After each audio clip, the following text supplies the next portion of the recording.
കഴിഞ്ഞ ദിവസം നമ്മളൊരു വീഡിയോ ചെയ്തിരുന്നു. എത്ര ഈസിയായി വീട്ടിൽ നിന്ന് തുടങ്ങാം ഈ സംരംഭം, ചെറിയ തുക മതി എന്ന് പറഞ്ഞുള്ള വീഡിയോ. ആ വീഡിയോ കണ്ട ഒരു വ്യക്തിയാണ് ഇന്നിവിടെ കമന്റ് ചെയ്തിരിക്കുന്നത്. ആ കമന്റ് നമുക്കൊന്ന് വായിച്ചു നോക്കാം. ആദ്യം, ഞാൻ അന്വേഷിച്ചു കൊണ്ടിരുന്ന കാര്യമാണ് ഇന്ന് കിട്ടിയത്. അഭിനന്ദനങ്ങൾ. ഗരം മസാലയെ കുറിച്ച് ഒരു വീഡിയോ ഇടുമോ സർ? തീർച്ചയായിട്ടും ഈ ഗരം മസാലയെ കുറിച്ച് മറ്റുള്ള പലരും ചോദിച്ചിട്ടുണ്ട്. നമ്മൾ ചെയ്യാതിരുന്നതാണ്, സമയക്കുറവ് മൂലം ചെയ്യാതിരുന്നതാണ്. എന്നാൽ ഇന്ന് ഗരം മസാലയെ കുറിച്ചുള്ള വീഡിയോ ആണ് ഇവിടെ ചെയ്യുന്നത്. ഗരം മസാല എങ്ങനെയാണ് ഉണ്ടാക്കുന്നത്, ഗരം മസാലയുടെ ഇൻഗ്രീഡിയൻസ് എന്തൊക്കെയാണ്, എന്തൊക്കെ പ്രിപ്പറേഷൻസ് ആണ് വേണ്ടത്, എങ്ങനെ അത് പാക്ക് ചെയ്യണം, എങ്ങനെ അത് ലേബൽ ചെയ്യണം, എന്തൊക്കെ കാര്യങ്ങൾ, ലൈസൻസുകൾ അതിന് വേണ്ടി വരും, ഈ കാര്യങ്ങളൊക്കെ വളരെ വിശദമായിട്ട് ഇതിൽ പറയുന്നുണ്ട്. സ്കിപ്പ് ചെയ്യാതെ മുമ്പോട്ട് കണ്ടു കഴിഞ്ഞാൽ നിങ്ങൾക്കും കാര്യങ്ങൾ മനസ്സിലാകും. ഗരം മസാല എന്ന് പറയുമ്പോൾ പണ്ട് നമ്മൾ ഉപയോഗിച്ചിരുന്ന ഒരു സാധനമല്ല, പക്ഷെ ഇന്നിപ്പോൾ ഗരം മസാല നമ്മളുടെ വീടുകളിൽ സർവത്ര ലഭിക്കുമെന്നായി. കാരണം എല്ലാവർക്കും ഗരം മസാല ഉണ്ടെങ്കിൽ കറികളിലാണെങ്കിലും മറ്റുള്ള കാര്യങ്ങളിലാണെങ്കിലും പുലാവിലാണെങ്കിലും ഒക്കെ, ഇല്ലെങ്കിൽ ബിരിയാണി ആണെങ്കിലും അവിടെയൊക്കെ യൂസ് ചെയ്യുന്ന ഒരു സാധനമായിട്ട് മാറിയിട്ടുണ്ട്. അപ്പോൾ എല്ലാ വീടുകളിലും വേണ്ട സാധനമാണ്. ഇവിടെ നമുക്ക് ചെയ്യാൻ പറ്റുന്നത്, നമ്മൾ ഇത് ഹോം മെയ്ഡ് ആയിട്ട് പ്രിപ്പയർ ചെയ്ത്, ഹൈജീനിക് ആയിട്ട് പ്രിപ്പയർ ചെയ്ത്, നല്ല അടിപൊളി പാക്കറ്റ് എന്ന് പറയുമ്പോൾ നിങ്ങൾ ആ വർണ്ണാഭമായ പാക്കറ്റിലോട്ട് തൽക്കാലം പോകണ്ട. നല്ല ക്ലീൻ പാക്കറ്റ് ചെയ്ത് നല്ല സ്റ്റിക്കറും കാര്യങ്ങളും ഒക്കെ ഒട്ടിച്ച് നിങ്ങൾ വീടുകളിൽ എത്തിച്ചാൽ പോലും നല്ലൊരു ബിസിനസ് നിങ്ങൾക്ക് ചെയ്യാൻ പറ്റും. നമ്മളുടെ ചാനലിൽ ഇതുപോലെയുള്ള വീഡിയോകളാണ് ഇടുന്നത്. ആളുകളുടെ ആവശ്യം അനുസരിച്ചും നമ്മൾ വീഡിയോ ഇടാറുണ്ട്, അവരുടെ ഡിമാൻഡ് അനുസരിച്ചും നമ്മൾ വീഡിയോ ഇടാറുണ്ട്. ഈ വീഡിയോകൾ കണ്ടതിന് ശേഷം ഇഷ്ടപ്പെടുകയാണെങ്കിൽ ഒരു ലൈക്ക് ചെയ്യാൻ മറക്കരുത്. എല്ലാവരും കണ്ടിട്ടങ്ങ് പോവുകയാണ്, ഒരു ലൈക്ക് ചെയ്യില്ല. അതുപോലെ തന്നെ ആരും ഒന്ന് ഷെയർ ചെയ്യില്ല. വളരെ റെയറായിട്ടുള്ള ആളുകൾ മാത്രമേ ഇതൊന്ന് ഷെയർ ചെയ്യാറുള്ളൂ. ഷെയർ ചെയ്യുമ്പോൾ കൂടുതൽ ആളുകളിലേക്ക് എത്തുകയല്ലേ ചെയ്യുന്നത്, അത് കൂടുതൽ ആളുകൾക്ക് ഉപകാരപ്പെടുകയും ചെയ്യും. അതുപോലെ തന്നെ കമന്റ്, ശുഷ്കിച്ച കമന്റ് ആണ് നമുക്ക് ലഭിക്കാറുള്ളത്. കണ്ടു, ഇഷ്ടപ്പെട്ടു, ഇഷ്ടപ്പെട്ടില്ല, പോയി എന്നുള്ളതല്ലാതെ ഒരു വരി കമന്റ് അതിൽ കുറിക്കുക. തീർച്ചയായിട്ടും ഒരു ഫാമിലി ആയിട്ട് നമ്മൾ മുമ്പോട്ട് പോകുമ്പോൾ നമുക്ക് ഇതൊക്കെ അങ്ങോട്ടും ഇങ്ങോട്ടും ആഗ്രഹിക്കേണ്ട കാര്യങ്ങളാണ്. നിങ്ങൾക്ക് അറിവില്ലാത്ത കാര്യങ്ങൾ ഒരുപക്ഷെ അറിയാവുന്ന കാര്യങ്ങൾ തന്നെ ആയിരിക്കും. അത് വിശദമായിട്ട് നമ്മൾ പഠിച്ചതിന് ശേഷമാണ് ഇവിടെ പറഞ്ഞു തരുന്നത്. അപ്പോൾ നമുക്ക് വീഡിയോയിലേക്ക് കടക്കാം. മറന്നുപോയ ഒരു കാര്യം, സബ്സ്ക്രൈബ് ചെയ്യാത്തവർ ഉണ്ടെങ്കിൽ ഒന്ന് സബ്സ്ക്രൈബ് ചെയ്തേക്കുക. ഈ ഗരം മസാല എങ്ങനെ ഉണ്ടാക്കും, ഇല്ലെങ്കിൽ അതിന്റെ ഇൻഗ്രീഡിയൻസ് എന്തൊക്കെയാണ് എന്നുള്ളതാണ് ആദ്യം പറയാൻ പോകുന്നത്. നിങ്ങൾക്ക് വേണമെങ്കിൽ എഴുതിയെടുക്കാം. ചെറിയ ഒരു ക്വാണ്ടിറ്റിയാണ് പറയുന്നത്, എഴുതിയെടുക്കുന്നതായിരിക്കും നല്ലത്. അരക്കപ്പ് കൊത്തമല്ലി വേണം. ഈ അരക്കപ്പ് എന്ന് ഉദ്ദേശിക്കുമ്പോൾ ഏതാണ്ട് 220 ഗ്രാം ആണ് ഉദ്ദേശിക്കുന്നത്, ഇല്ലെങ്കിൽ 250 ഗ്രാം എന്ന് പിടിക്കുക. ആ ഒരു രീതിയിലുള്ള പ്രൊപ്പോർഷനാണ് നിങ്ങൾ എടുക്കേണ്ടത്. പിന്നെ ഇതെല്ലാം എടുക്കുമ്പോൾ നമ്മളുടെ കൈപുണ്യമാണ് മെയിനായിട്ട് വരുന്നത്. അത് അഡ്ജസ്റ്റ് ചെയ്തെടുക്കുക എന്നുള്ളതേ ഉള്ളൂ. 1/4 കപ്പ് പെരിഞ്ചീരകം വേണം, 2 ടേബിൾ സ്പൂൺ കുരുമുളക് വേണം, 1 ടേബിൾ സ്പൂൺ ഏലക്ക വേണം. 1 ടേബിൾ സ്പൂൺ ഏലക്ക എന്ന് പറയുമ്പോൾ ഏലക്കയുടെ തൊലി പൊളിച്ചതിന് ശേഷം അതിനകത്തെ കുരുവാണ് നിങ്ങൾ എടുക്കേണ്ടത്. തൊലിയും ഇടാം, പക്ഷെ കുരുവാണ് ഇവിടെ ഉദ്ദേശിച്ചത്.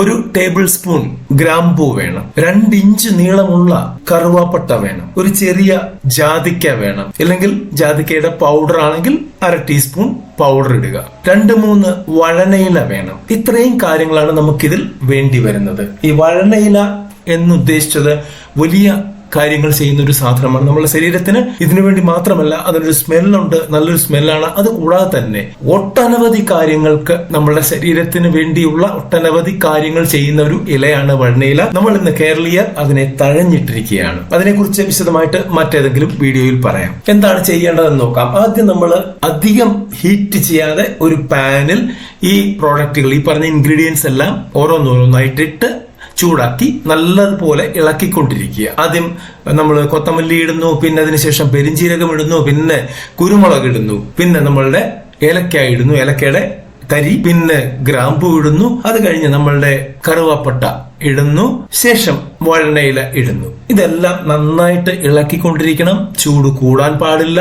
ചൂട് കൂടിക്കഴിഞ്ഞാൽ കരിഞ്ഞു പോകും. കരിഞ്ഞു കഴിഞ്ഞാൽ ഇതിന് ടേസ്റ്റ് കയ്പായിട്ട് മാറും. അത് ശ്രദ്ധിക്കണം.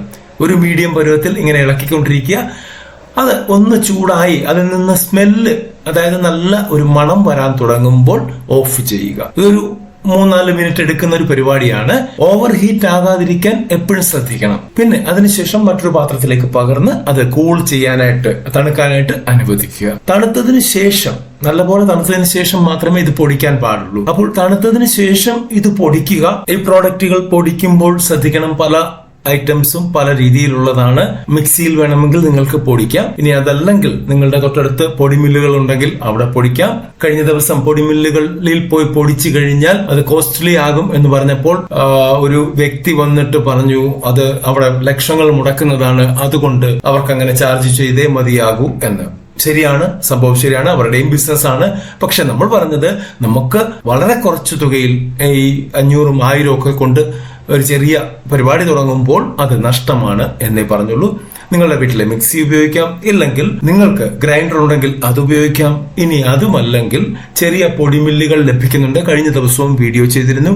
അത് വേണമെങ്കിൽ അത് വാങ്ങിയും ഉപയോഗിക്കാം. റെഗുലർ ആയിട്ട് നിങ്ങൾ ഈ ബിസിനസ് ചെയ്യുന്ന വ്യക്തിയാണെങ്കിൽ മാത്രം, അതുകൂടാതെ നിങ്ങളുടെ ബജറ്റ് അനുവദിക്കുമെങ്കിൽ മാത്രം. പൊടിക്കുമ്പോൾ നമ്മൾ ഓരോന്നോരോന്നായിട്ട് ഇട്ട് പൊടിക്കാൻ ശ്രമിക്കുക. ചില സാധനങ്ങളുണ്ട്, ഇപ്പൊ നമ്മൾ ഇതിനകത്ത് പറഞ്ഞ കറുവപ്പട്ട, അത് നമ്മൾ ഒടിച്ചിട്ടിട്ട് പൊടിക്കാൻ ശ്രമിക്കുക. രണ്ടാമത്തെ സാധനം നമ്മളുടെ ജാതിക്ക കുരുവാണെങ്കിൽ തീർച്ചയായിട്ടും അതിനെ നേരത്തെ ഒന്ന് ചതച്ചതിന് ശേഷമായിരിക്കണം അതിൽ ഇടേണ്ടതും പൊടിക്കേണ്ടതും. പൊടിച്ചതിന് ശേഷം 2 രീതിയിൽ ഇതും ചെയ്യാം. ഇത് വേണമെങ്കിൽ നമുക്ക് ഗ്രാജുവലി ആ ഒരു തരിതരിപ്പോട് കൂടി വേണമെങ്കിൽ നമുക്ക് പാക്ക് ചെയ്യാം.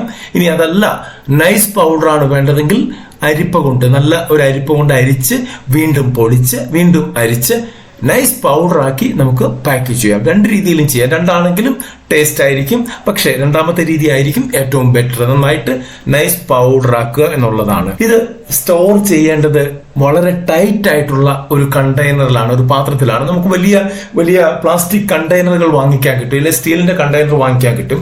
അതിനകത്ത് ടൈറ്റ് ആക്കി വെക്കണം. ഇങ്ങനെയുള്ള ഈ പ്രോഡക്റ്റിന് നമുക്ക് 6 മാസം മുതൽ 1 വർഷം വരെ എക്സ്പയറി എക്സ്പെക്ട് ചെയ്യാം. പക്ഷെ ഇത് എപ്പോഴും തുറന്നുകൊണ്ടിരിക്കുന്ന ഒരു സംഭവമാണെങ്കിൽ 6 മാസം പോയിട്ട് 2 മാസം പോലും നിൽക്കുകയില്ല, പൂപ്പൽ പിടിക്കും. അത് ശ്രദ്ധിക്കണം. പിന്നെ ഇവിടെ പാക്ക് ചെയ്യുന്ന കാര്യം നമ്മൾ കഴിഞ്ഞ വീഡിയോയിലും പറഞ്ഞിട്ടുണ്ട്, എങ്കിലും ഒന്ന് ഓടിച്ച് പറഞ്ഞു പോകാം. പാക്ക് ചെയ്യുമ്പോഴും ഇതുപോലെ തന്നെ ആയിരിക്കണം. നല്ല രീതിയിൽ ടൈറ്റ് ആയിട്ട് പാക്ക് ചെയ്യണം. പാക്ക് ചെയ്യുമ്പോൾ മാത്രം ആവശ്യമുള്ള അത്രയും സാധനമേ നമ്മളുടെ വലിയ കണ്ടെയ്നറിൽ നിന്ന് പുറത്തോട്ട് എടുക്കാവൂ. മൊത്തത്തിൽ തുറന്നു വെച്ചുകൊണ്ട് ചെയ്യരുത്. ആവശ്യം ഇപ്പൊ 10 കിലോ പാക്ക് ചെയ്യുന്നു, 10 കിലോ എടുത്ത് വെക്കുക. ഇല്ല 2 കിലോ പാക്ക് ചെയ്യുന്നു, 2 കിലോ എടുത്ത് പുറത്ത് വെക്കുക. അതിൽ നിന്ന് കവറിലാക്കി പെട്ടെന്ന് പാക്ക് ചെയ്യുക. നമുക്ക് പാക്ക് ചെയ്യാനായിട്ട് സാധാരണഗതിയിൽ പാക്കിംഗ് കവർ നമ്മളുടെ ലോക്കലായിട്ട് ടൗണിൽ അവൈലബിൾ ആയിരിക്കും. അത് വാങ്ങിക്കുക. ഏത് ടൈപ്പിൽ വേണമെങ്കിലും നിങ്ങൾക്ക് വാങ്ങിക്കാം. അലുമിനിയം ഫോയിൽ കവർ കിട്ടും, അത് വേണമെങ്കിൽ നിങ്ങൾക്ക് വാങ്ങിക്കാം. അതിൽ പാക്ക് ചെയ്യുക. പാക്ക് ചെയ്യുമ്പോൾ സീലിംഗ് മെഷീനെ കുറിച്ച് നമ്മൾ ഓൾറെഡി വീഡിയോകൾ ചെയ്തിട്ടുണ്ട്. ബാൻഡ് സീലർ വേണമെങ്കിൽ അത് ചെയ്തിട്ടുണ്ട്. ഇതിന്റെ ഈ വീഡിയോയുടെ ഡിസ്ക്രിപ്ഷൻ ബോക്സിലും അതിന്റെയൊക്കെ ലിങ്ക് കാണും. നിങ്ങൾക്ക് പ്രോഡക്റ്റ് അവൈലബിൾ അല്ലെങ്കിൽ ആ ലിങ്കിൽ കയറിയാണെങ്കിലും വാങ്ങിക്കാവുന്നതാണ്. പിന്നെ വേണ്ടത് നമുക്ക് സ്റ്റിക്കറാണ്. സ്റ്റിക്കർ നമ്മൾ DTP സെന്ററിൽ ചെന്ന് നമ്മളുടെ കാര്യങ്ങളൊക്കെ പറഞ്ഞു കഴിഞ്ഞാൽ അവർ ഒരു അടിപൊളി സ്റ്റിക്കർ ഉണ്ടാക്കി തരും. ചെറിയ സൈസ് എടുക്കുക. ആ സൈസ് നമ്മൾ എല്ലാ പ്രോഡക്റ്റിലും ഒട്ടിച്ചു വിടുക. അതിൽ നമ്മളുടെ ഗ്രാം ഉണ്ടായിരിക്കണം, ഉപയോഗിച്ച വസ്തുക്കളുടെ ലിസ്റ്റ് ഉണ്ടായിരിക്കണം, എക്സ്പയറി ഡേറ്റ് ഉണ്ടായിരിക്കണം, അങ്ങനെ കുറെ കാര്യങ്ങൾ. ബാച്ച് നമ്പർ ഉണ്ടായിരിക്കണം, ബാച്ച് ഡേറ്റ് ഉണ്ടായിരിക്കണം, മാനുഫാക്ചറിംഗ് ഡേറ്റ് ഉണ്ടായിരിക്കണം, എത്ര കാലത്തേക്ക് നിലനിൽക്കും എന്നുള്ള കാര്യം വ്യക്തമായിട്ട് എഴുതിയിരിക്കണം. പിന്നെ വേണ്ടത് FSSAIയുടെ രജിസ്ട്രേഷൻ. അത് മസ്റ്റ് ആണ്. അതില്ലാതെ ഈ പരിപാടിക്ക് പോകരുത്. വഴിയിൽ പിടിച്ചു കഴിഞ്ഞാൽ പണിയാണ്, പിടിച്ചില്ലെങ്കിലും പണിയാകും. അതുകൊണ്ട് ആ പരിപാടിക്ക് പോകരുത്. ഫസ്റ്റ് ഓഫ് ഓൾ നിങ്ങൾ തീരുമാനിക്കുകയാണ് നിങ്ങൾക്ക് ഇത് ചെയ്യണമെന്ന് എങ്കിൽ ഉടനെ തന്നെ നിങ്ങൾ ഫുഡിന്റെ രജിസ്ട്രേഷന് വേണ്ടി അപ്ലൈ ചെയ്യുക. 1 വർഷത്തേക്ക് 100 രൂപ അതിന് ഫീസ് ഉള്ളൂ. 5 വർഷത്തേക്ക് നമുക്ക് വേണമെങ്കിൽ എടുക്കാം. 500 രൂപ ഫീസാണ്. പ്ലസ് നമുക്ക് അക്ഷയ സെന്ററിൽ ചെലവാകുന്ന ചെറിയ തുക കൂടെ ആകും. അങ്ങനെ എടുത്തു കഴിഞ്ഞാൽ 1 മാസത്തിനുള്ളിൽ നിങ്ങൾക്ക് അത് കിട്ടും. നിങ്ങൾക്ക് ആ നമ്പർ വെച്ച് മാത്രമേ ഇത് ചെയ്യാൻ കഴിയുകയുള്ളൂ. അത് ശ്രദ്ധിക്കുക. പിന്നെ നമ്മളുടെ PHC പബ്ലിക് ഹെൽത്ത് സെന്ററിൽ പോയി അവിടെ നിന്ന് സാനിറ്റേഷൻ സർട്ടിഫിക്കറ്റ് എടുക്കണം. അത് കൂടാതെ ഹെൽത്ത് കാർഡുകൾ എടുക്കണം. ആരാണോ ഇത് ചെയ്യുന്നത് അവരുടെ പേരിലുള്ള ഹെൽത്ത് കാർഡ് എടുക്കണം. ഈ സാനിറ്റേഷൻ സർട്ടിഫിക്കറ്റിന്റെ സമയത്ത് നമ്മൾ വീട്ടിൽ നിന്നാണ് ഇത് ചെയ്യുന്നതെങ്കിലും കടയിൽ നിന്നാണ് ചെയ്യുന്നതെങ്കിലും അവിടെ നിന്ന് ഹെൽത്ത് ഇൻസ്പെക്ടർ വരും. അവര് ഇൻസ്പെക്ട് ചെയ്യും. ഹൈജീനിക് ആയിരിക്കണം. ഇതെല്ലാ കാര്യങ്ങളും നമ്മൾ ശ്രദ്ധിക്കണം. ഇങ്ങനെ കുറെ കാര്യങ്ങൾ ശ്രദ്ധിച്ചു കഴിഞ്ഞാൽ നമുക്ക് ലോക്കലി നമ്മളുടെ വീട്ടിൽ നിന്ന് ഇങ്ങനെ ഒരു അടിപൊളി ഗരം മസാല ഉണ്ടാക്കിയെടുക്കാം. ഈ ഗരം മസാല നമുക്ക് ഇതേ രീതിയിൽ ലോക്കൽ മാർക്കറ്റിൽ വിൽക്കാം. അതുകൂടാതെ തന്നെ വീടാന്തരം വിൽക്കുകയാണെങ്കിൽ ക്വാണ്ടിറ്റി കൂടുതൽ ലഭിക്കും. അതിലൂടെ നല്ലൊരു വരുമാനവും ലഭിക്കും. വീഡിയോ ഇഷ്ടപ്പെട്ടെങ്കിൽ ലൈക്ക് ചെയ്യണം, കമന്റ് ചെയ്യണം, ഷെയർ ചെയ്യണം. കൂടാതെ നമ്മളുടെ ചാനൽ ആദ്യമാണെങ്കിൽ സബ്സ്ക്രൈബ് ചെയ്ത് ബെൽ ബട്ടൺ അമർത്തി ഓൾ എന്ന് പ്രസ് ചെയ്ത് കഴിഞ്ഞാൽ നമ്മളുടെ ഇത്തരത്തിലുള്ള വീഡിയോകൾ നിങ്ങൾക്ക് യഥാർത്ഥ സമയത്ത് ലഭിക്കും. നന്ദി, നമസ്കാരം.